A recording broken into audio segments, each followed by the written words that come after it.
Ini kula terangaken gitu terus ya, istilah sing didamel Allah tentang masalah pakaian. Ya pakaian yang kita pakai. Ya. Pakaian yang kita pakai itu dihitung Allah sebagai zalika min ayatillah. Iku termasuk ayat-ayatin apa? Allah. Ya kula terangaken nggih. Terus niki ngetokno bener teorine ulama nggih bahwa Quran itu dari awal sebelum ada manusia itu sudah ada karena Quran adalah kalamullah fil azal. Sehingga Quran itu kayak semacam sebuah konsep yang wis terjadi guys. Meskipun nanti bener-bener neng faktane dadi. Maksudnya ngeten ya. Saat sekarang pakaian dihitung min ayatillah itu kan kayak janggal wong kita tiap hari ya pakai pakaian ya wajar-wajar saja. Kita akan cenderung mengatakan ayat kan misalnya kayak tongkat Nabi Musa jadi nopo ula. Itu kalau kita runut sekarang. Tapi jutaan tahun yang lalu atau zaman nenek moyang kita, leluhur kita yang lalu. Itu min ayatillah. Kenapa saat itu manusia berpikir perlunya pakaian? Wong pakaian maring ribet ya. Andai kan saat itu Nabi Adam tidak dapat ilham dari Allah, tentu dia juga kayak hewan. Artinya tidak perlu butuh nopo pakaian. Lah nganti saat itu wong gajah ya ora nganggo kelambi, kethek ya ora nganggo kelambi, kewan-kewan liyane ya ora nganggo napa? Kelambi. Tapi manusia lewat ayate pangeran, lewat kekuasaane Allah duwe pemikiran, diilhami berpikir pentingnya napa? Pakaian.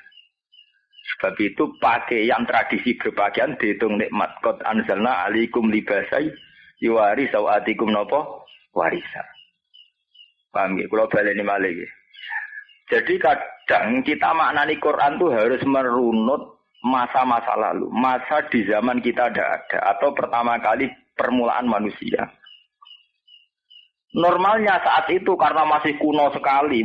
Mestinya manusia itu masih zaman batu. Bahkan sebelum zaman batu. Normalnya itu tidak terbersit sedikit pun pentingnya nganggo apa? Pakaian. Tidak ada repot. Lara isen nak pikir amsa iki. Dise ya kudune wong ya ora napa? Isi, wong saniki zaman pun maju mawon sampai anak Bano Irian Jaya sing nganggo kotak ketok jangan. Wong kok nganggo ngono tok kok gak isin padahal saniki pun zaman sangat modern. Apalagi di zaman dulu, zaman Nabi Adam. Normalnya, nggih, andaikan tanpa bimbingannya Allah, normalnya orang itu tidak berpakaian dan cara berpikir juga tidak menuju ingin berpakaian. Lah nganti berpikir ngoten zalika min ayatillah iku kabeh iku bukti anane Allah. Iku manusa tidak seperti hewan yang tidak butuh pakaian, tapi manusa diilhami Allah akhirnya butuh napa? Pakaian. Lah teori ini penting sekali. Karena teori ini pula yang kemudian digawe alasan Allah, mulane kowe kudu percaya anane tangi saka kubur. Jadi wau diterangkan Imam Suyuti. Zalika min ayatillah la'allahum yadhakkarun fayu'minuna bihi. Sebab dengan teori itu wong ya kudu percaya anane tangi saka kubur, anane dina baas. Nah, sampean tangklet. Lah logikanya kayak apa? Yaitu tadi kalau bolak-balik ngaji, Quran pernah mengajarkan kita dalam satu ayat. Ini tenggene suratul insan. Ini disebut hal ata alal insani khilum minad dahri lam yakun syai'am mazkur. Apapun alasannya kita tidak percaya bangkit dari kubur, itu karena kita kadung punya akal, punya pemikiran. Sebab itu kita punya teori. Termasuk teori kita misalnya mengatakan orang yang sudah luluh lantak jadi tanah, jadi debu, tidak mungkin jadi manusia lagi. Nah kita berpikir demikian kenapa? Karena kita tahunya manusia adalah yang dari proses dari mani kemudian jadi orang lewat hubungan suami istri atau lewat apa. Kemudian teori itu kita wajibkan harus begitu. Untuk jadi manusia harus begitu. Tapi nek ndase remek ketabrak truk utawa wis mati, iku kudune ora urip menang. Selama ini nek wong mati ya ora urip menang. Itu kan fakta yang kita lihat sekarang. Nak wong mati ora urip meneh itu fakta yang kita lihat sekarang. Bahwa wong lahir lewat proses nomor itu yang kita lihat sekarang. Coba kamu berpikir zaman Nabi Adam, dia lahir dari siapa? Mulane saiki jog ngaji kula saiki dilatih berpikir jutaan tahun yang lalu. Jadi orang mau discovery tok sing iso berpikir. Mergo nek berpikir saiki baklah ya mokal, tapi coba sampean berpikir. Lah anak manusa dadi kudu liwat proses normal, ana hubungan suami istri, ana senggama dan sebagainya. Lah saiki Adam lahir krana apa? Sing selingkuh sapa zaman niku? Kucu-kucu ngono sinten? Ada. Sing senggama sapa? Lha wong Kristen niku kliru, padha-padha darane anake pangeran kudune tersangkal Nabi Adam. Paham nggih? Ora Nabi sinten?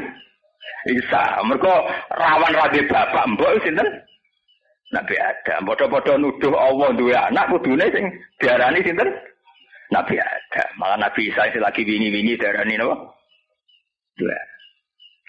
Lah itu ketok bahwa Quran itu berpikir secara azali. Kue darani ba'at iku janggal. Tangi sangka kubur iku janggal. Iku piye dimulai utek temu wis kedhekte fakta-fakta yang dilihat, yang kita lihat. Yaiku wong nek wis mati ra tangi meneh, anane wong lahir lewat proses hubungan lelaki dan perempuan. Itu kan kalau kita berpikir sekarang yang kita lihat. Coba kamu berpikir zaman awalul insan. Nggih, kawitane manusia. Tentu kamu, ya sudah, normal sekali. Adam lahir tanpa siapa saja bisa. Apalagi yang sudah ada perangkapnya.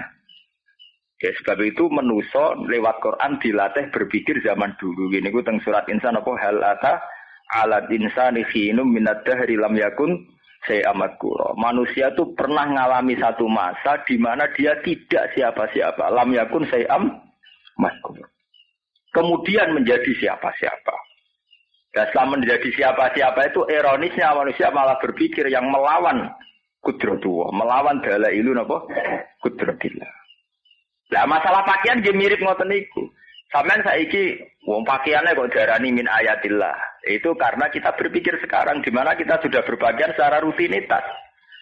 Tapi kalau sampean berpikir zaman Nabi Adam, wong zaman niku, zaman Asura enak terus kok wong wis mikir pentingnya napa?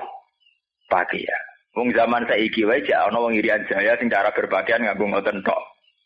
Pomene zaman riye. Lah anak ngono Nabi Adam berpakaian bukti anane pangeran. Ana ilhame pangeran dekne disuruh napa? Berpakaian. Iki jeneng qad anzalna alaikum libasa yuwari sawatikum napa? Warisa. Bone, saniki kula terangno ya bani Adam la yaftinan nakum syaitan. Terus niki diterusaken cerita, hei Bani Adam, kamu itu jangan tergoda atau disesatkan oleh setan. Karena setan pernah sukses menyesatkan orang tua kamu. Terus diterangkan malih, innahu yarakum wa qabiluhu min haitsu la tarawnakum. Setan itu iso roh kowe tapi kira roh setan. Terus diterangkan malih, kaidah umum, inna ja'alna sayatina awliya lil ladina la yu'minun.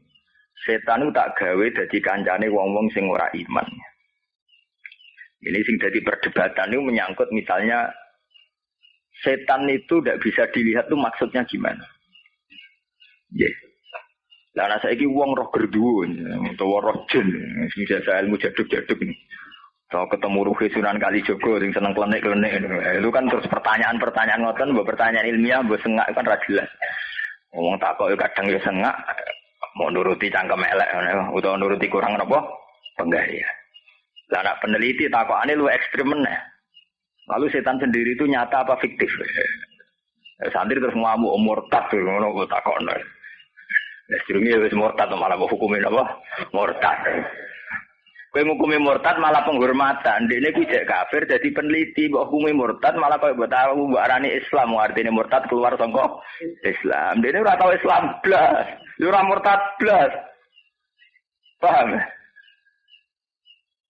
Berarti kowe ngadarani murtad malah penghormatan.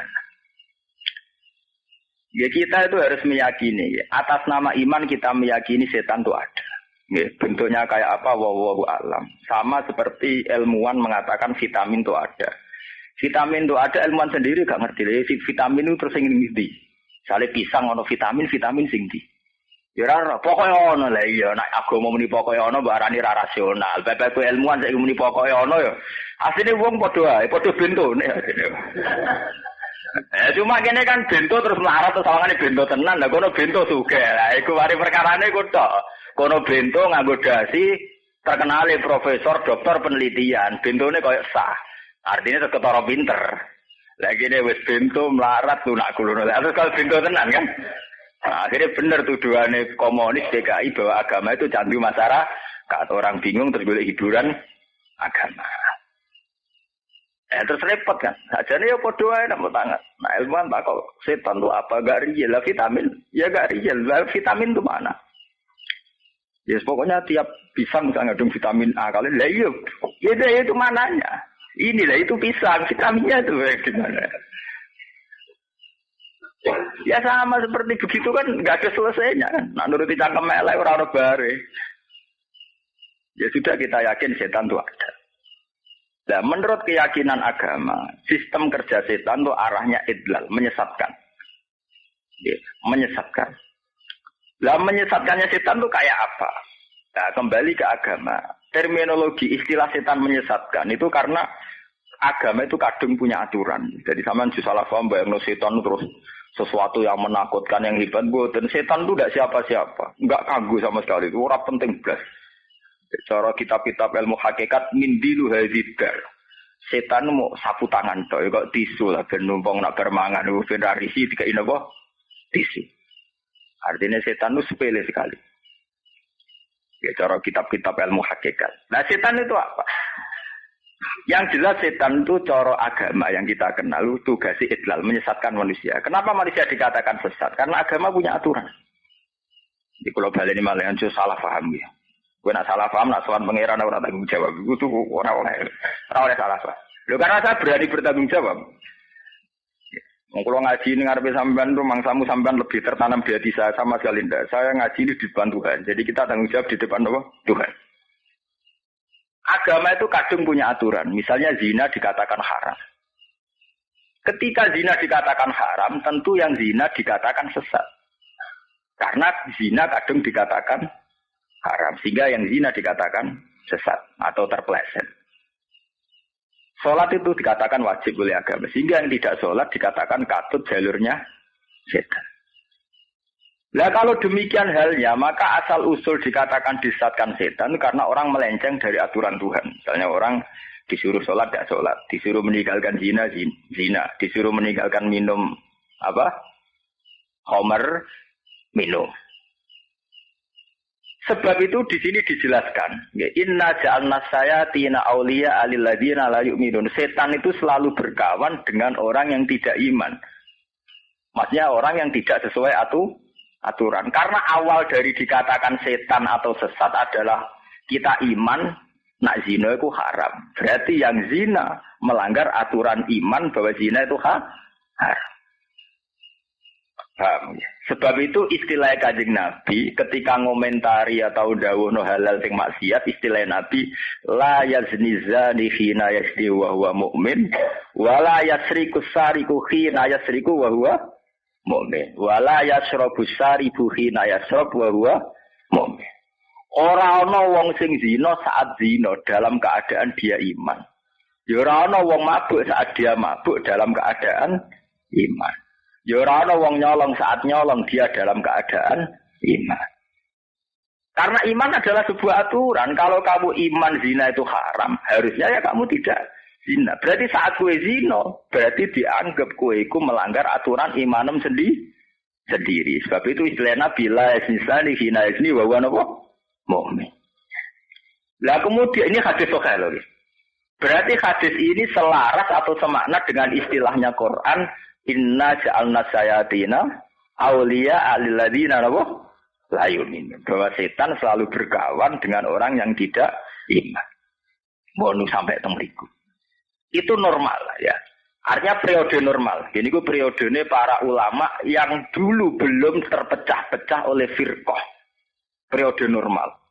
Artinya Quran diartikan dengan hadis itu periode normal. Kemudian ada periode sebagai hukum sosial. Jenenge periode al-firq. Firqu jam'u firqatin. Nah, ketika periode firqah ini ada pendapat yang macam-macam. Ahli sunnah meyakini wong mukmin tetap mukmin senajan to zina. Wong Mukmin tetap mukmin senajan to ngombe arak.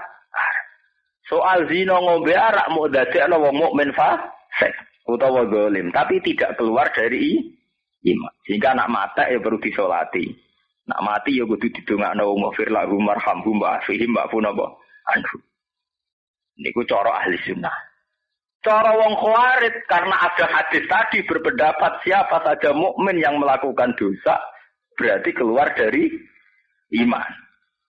Mereka dawuh Nabi la yazina yazni wa huwa mukmin. Terus firqah khawarij mengatakan siapa saja yang berdosa berarti hukumnya kafir atau tidak iman.